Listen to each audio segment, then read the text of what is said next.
Kevin Briggs is an author and specialises in consciousness and the connection to ETs, UFOs. His recently published book is titled Spiritual Consciousness, A Personal Journey, and covers 56 years of his experiences of ET contact and UFO connections.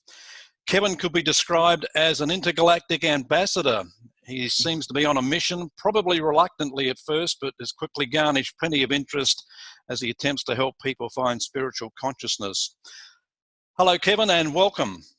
Hi, Dean. Well, thank you very much. I do appreciate you having me on your show. It's a pleasure to talk about my book now, and I'm surprised at the interest. And as you say, it is a journey of 57 years from the age of 8, and it's about consciousness, it's about the ETs, it's about who we are, it's about our evolution, even, one might say. So thank you again for having me on your show. Well, there's so much that we could cover in this episode, and we've only got around 30 minutes, but here's a short list. Contact modalities, experiences, out-of-body experiences, remote viewing, physical ET contact, channeling, telepathy, empathy, ET disclosure, and there's still much more. But today, I wanted to talk about the Council of Eight. So can you explain what the Council of Eight is? Yes, I can. Perhaps if I start with my early years, with my first connection with the two of the Council of Eight. I was 8 years old at the time. I was having a weekly bath, which we had in those days in Yorkshire, and I'm not sure how hygienic that was. The rest of the time we were sponged down with soap and water. But I was having my weekly bath, and I felt a change in the vibration, in the frequency within the room. And I looked to my right, and two beings appeared. Slightly elevated off the floor, probably 8 to 12 inches. Both very attractive, one male, one female, both with shoulder-length blonde hair, deep blue eyes, and wearing a tight-fitting blue jumpsuit. They were speaking telepathically to one another, which I could understand. As an 8-year-old boy, it frightened me to death. I didn't know what was going on. And I remember some of the conversation today. I remember the female saying to the male, bearing in mind these I now know are two members of the Council of Eight. Their names are Ort, that's the male, and Dee, she's a female. Dee said to Ort, "Is this a boy?" And Ort said, "Yes, this is a boy." Dee then questioned him and said, "Are you sure this is a boy?" He said, "Yes, I am sure." And then Dee said, "But look at him, he's small, he's uneducated, he's frightened by our presence." And I was terrified. He said, "No, this is a boy. I will guide him, I will teach him." There was some other conversation in that, but I don't remember it per se. And then they lasted a few seconds longer, and then they disappeared. I was so frightened, she was correct, that I was frightened. I was so frightened I didn't get down to the bath. I stayed in the bath, the water went cold, I was shivering. My mother came in to see why I was still in the bath, and I told her about the two beings, and she said, "Oh, Kevin, it's just your imagination. Come on, let's dry you off, let's get you out of the bath."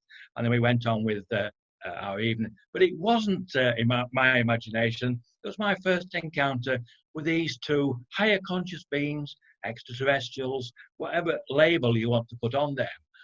But they have been in contact with me all my life now. And as I say, they're two of the beings on the Council of Eight, a group of 8 of higher conscious beings and extraterrestrials, depending how you look at them. When was the next time that you encountered them? It seems like they may have revealed themselves to you gradually over time.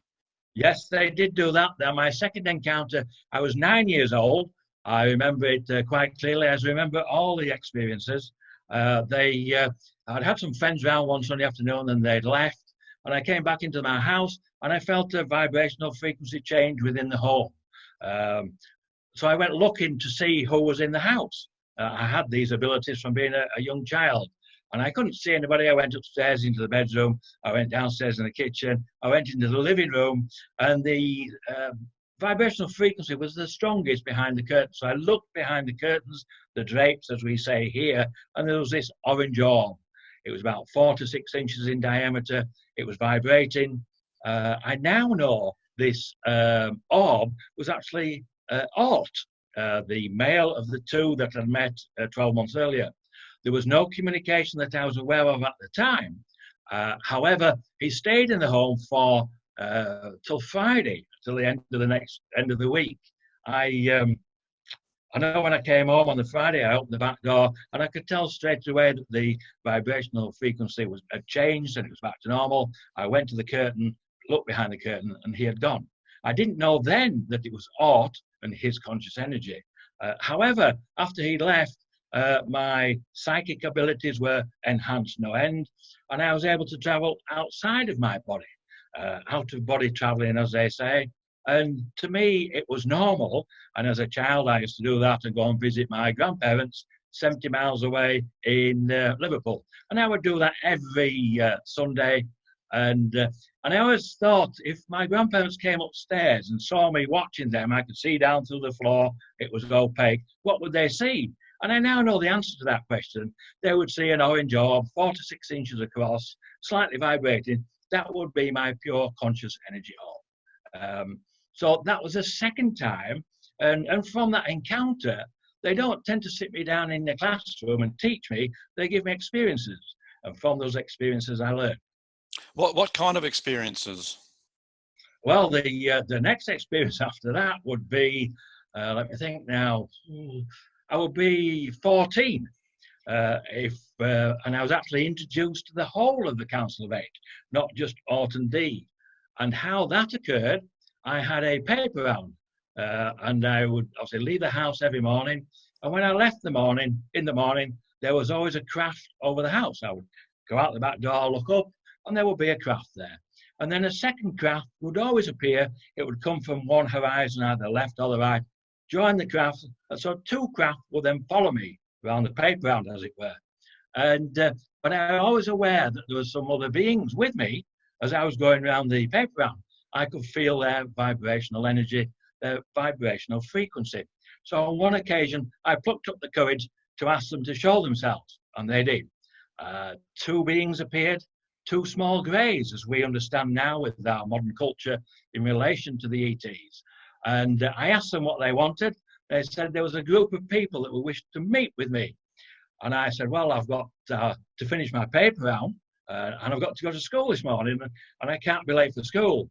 They said, well, we'll bring you back and you'll be back in time for school. I said, okay, I agreed to go with them. I went with them and we went onto a large craft, a mothership. And the only reason I know it was a mothership was because of the size of it. It was huge. We went into the hangar, we got out of the small craft. There was a small grey working on one of the craft who I've come to know now. His name is Tia. He's a pilot, he's a technician. And I've met him and interacted with him. I was then led down into an amphitheatre, and in the amphitheatre was a large group of people. The amphitheatre was full. At the front of the amphitheatre, there was a stage. On that stage were 8 beings. Now, at that time, I thought I was there to be paraded as a young human boy for these extraterrestrials to see. I was a little bit apprehensive, but I wasn't frightened. I was led down to the front of the amphitheatre, walked onto the stage, and I was introduced to the group of 8. They were Art, D, Anna, Zark, Ra, who leads the council, Tag, Chica, and Ola. Several different species there. And they describe themselves as a council of 8. They're responsible for this quadrant of the galaxy. They live within this quadrant of our galaxy at the moment. They're here in our solar system. So I was introduced to them all. So that was my first introduction. I was then taken back home. I got home a little bit later than normal, about 25 minutes, but I was still in time to have my breakfast and make my way to school on time, so I wasn't late. So that was the introduction to all 8 of these beings. And I do realize now, I didn't then, but the amphitheatre, the people that were there, they weren't there to see me. I was unimportant in this event. They are similar to like our council, our United Nations, where you have a gathering of people in an amphitheatre and the speakers or people addressing the audience on the stage. And that was the importance of that particular meeting. I didn't realize that as a child. I do now. Did you learn what their purpose was for being here? Yes, not at the time. Again, over a period of years, I've interacted with the whole of the group, all 8 of them, some more than others, but all 8. And their main purpose here is to help us develop, help us to learn, and they want to interact with us, share their technologies with us. They realize that we are polluting our planet, we are killing our planet. They have the technologies to help us turn that around and give us technologies so we can self-sustain our planet without killing it. They're concerned about us as a species, and they want to assist and help. So I'm trying to assist in that with the information they've given me. But the main thread of the information that they have given me is one of consciousness itself, and how we share that one consciousness, both with the trees, the plants, the animals, the earth itself, and all the other life forms within the universe. And they taught me how to communicate using consciousness itself, how to travel using consciousness itself, and how to create using consciousness itself. And that one consciousness links us all together as one life form within the universe that we all share. Do they realize that getting that message across to humankind could be a little bit difficult for people to kind of grasp that concept? I'm sure it is. I'm sure it is. And I have a difficult task, I'm sure, ahead of me. I've only spoken out about this in the last few years. And the only reason I did that was because 3 years ago, Autumn D materialized in my bedroom again. I got up to go to the bathroom. It was 4 a.m. in the morning. And as I came back into bed, there was a bright light outside the window. The light came in through the window. The whole room lit up like a myriad of butterflies, but just pure white light. And then Autumn D materialized at the bottom of the bed. I asked them, after pleasantries, what was the reason for their visit. And they said, Kevin, we want you to talk about your interactions with us. We want you to write about your interactions. In fact, we want you to write a book about your interactions. You will write 2 books. I said to them, well, I don't mind talking about my interactions, but I'm not a writer.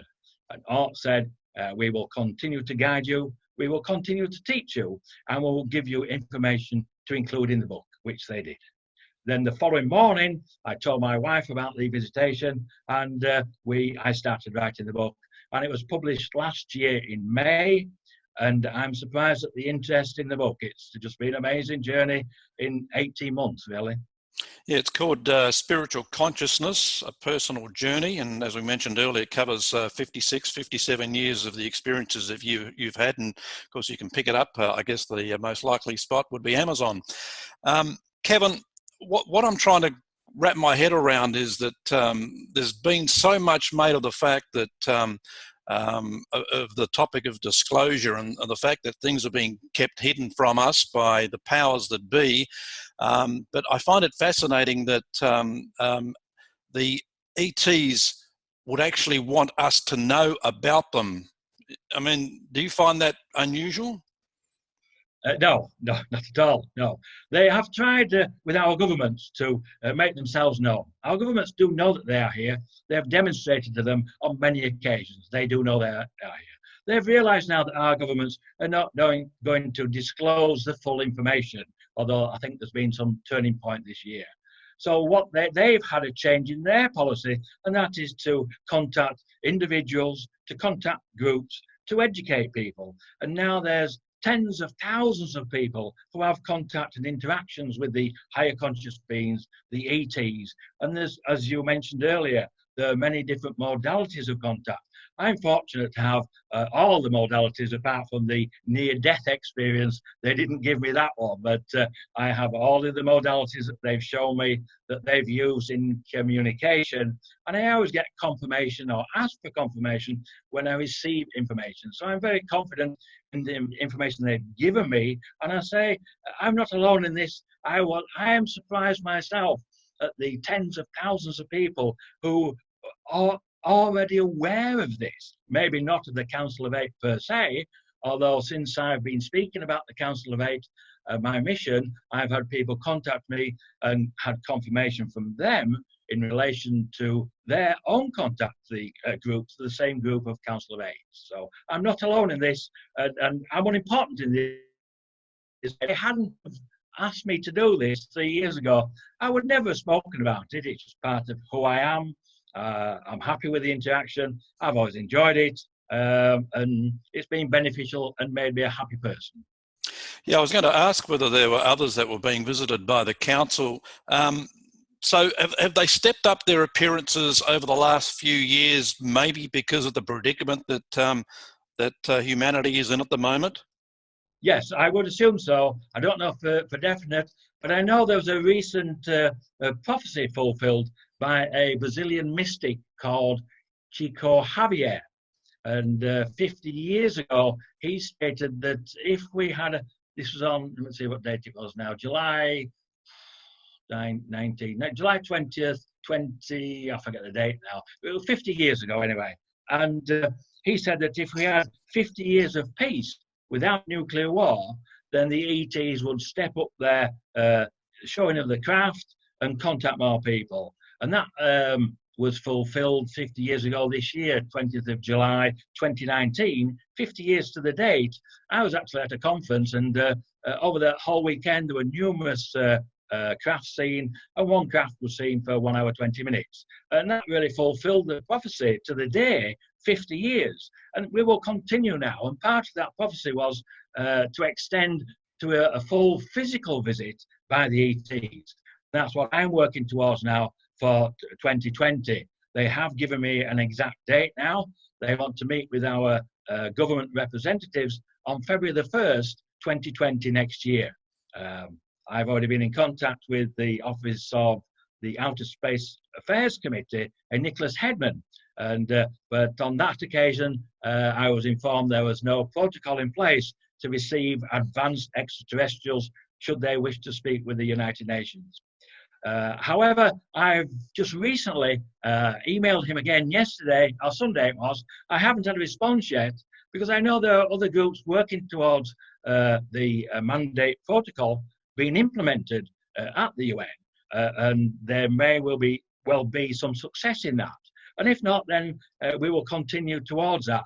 And I say, I'm just a lone individual. There are many, many people working towards this. Have you been told exactly what part of the universe the Council of Eight hail from? Right, they come from different parts, different areas. They're from the Pleiades, Sirius, Orion, Reticulus. I forgot the name of that one now, but about 4 or 5 different places that are local to us within where we are situated in the universe, as it were. So you're fairly local. I'm sure many, many light years away, but yeah, so they are local.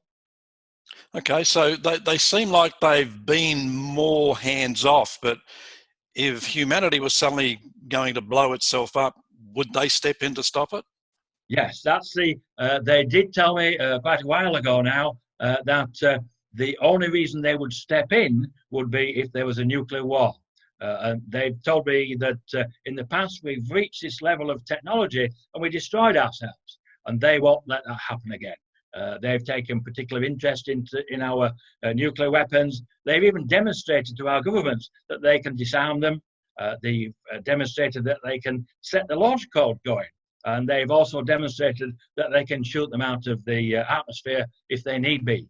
So that's the only time. But they don't want to do that. They want to be greeted as ambassadors, as we would greet someone, say, from another country, someone from Europe, someone from the Middle East. We need a protocol in place as they have protocols in place to meet those people, those ambassadors, and that's what we need for the ETs.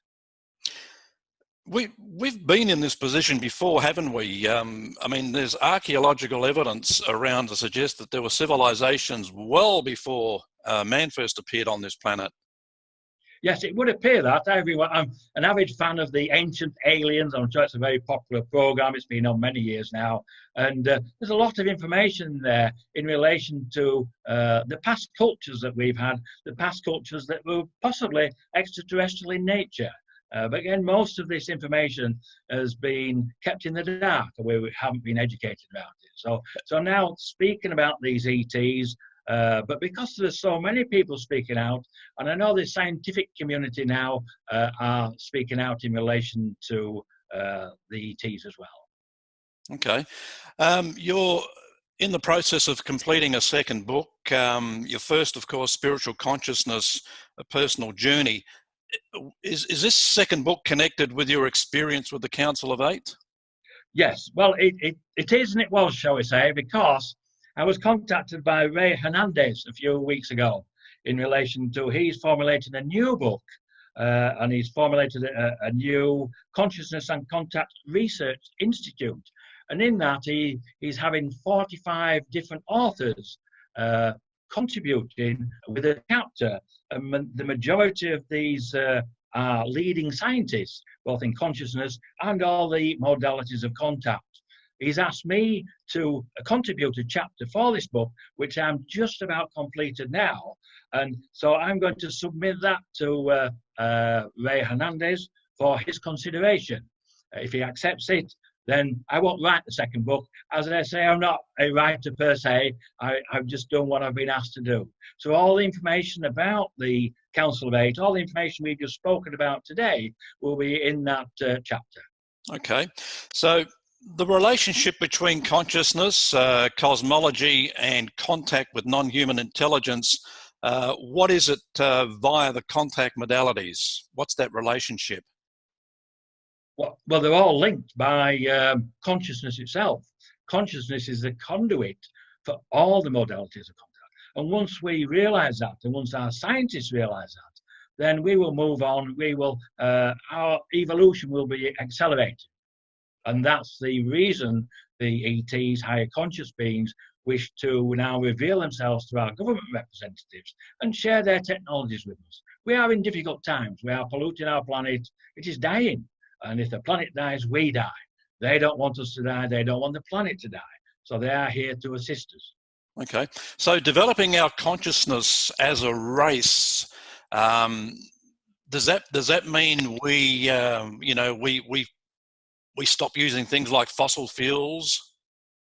Oh, without a doubt, without a doubt. They've already told me that they have 0-point energy technologies that we can tap into. They will share all that information with us. We may even have that ourselves. Perhaps we've developed that already, but it's not being shared with us. I don't know about that, but yes, that is one of the things they will do, yes. Okay, so just explain 0-point technology to people watching.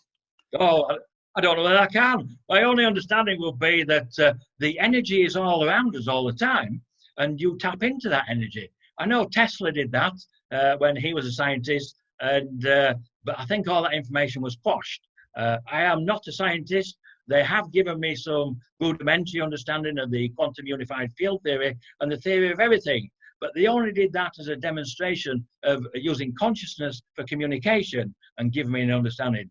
And when they gave me those two downloads of information, which is a modality of contact, I asked for confirmation. And on that occasion, I asked for confirmation of a craft. On the first occasion, 1 craft appeared, and the second craft, the third craft, 7 craft appeared. My wife saw them. They moved silently over our head and then moved off at an angle of about 80 degrees and disappeared sequentially in the order that they had appeared. On the second occasion, when they gave me the download about the theory of everything, I asked them for confirmation and asked them to show me a craft. A craft appeared, it flashed once, twice, 3 times, and disappeared. That was confirmation for me in relation to that particular download modality of contact. And I do that with all the modalities. So it took some learning to differentiate between telepathic communication and your own thoughts. But I have a full understanding of that now. I'm very, very comfortable with it. Okay, Kevin, you're also involved with the CE5 experiences? Yes, I have been. I've been a friend of mine, Mike Merberg. He has a meeting once a month. I've been over several times, and they get together. Mike is an experiencer like myself, and they get together, and I think they call it now human-initiated contact, where a group gets together, like-minded people, and ask the craft to show themselves, and there's interaction there, and that's a regular thing that Mike does, yes. So what's next going forward for you, Kevin?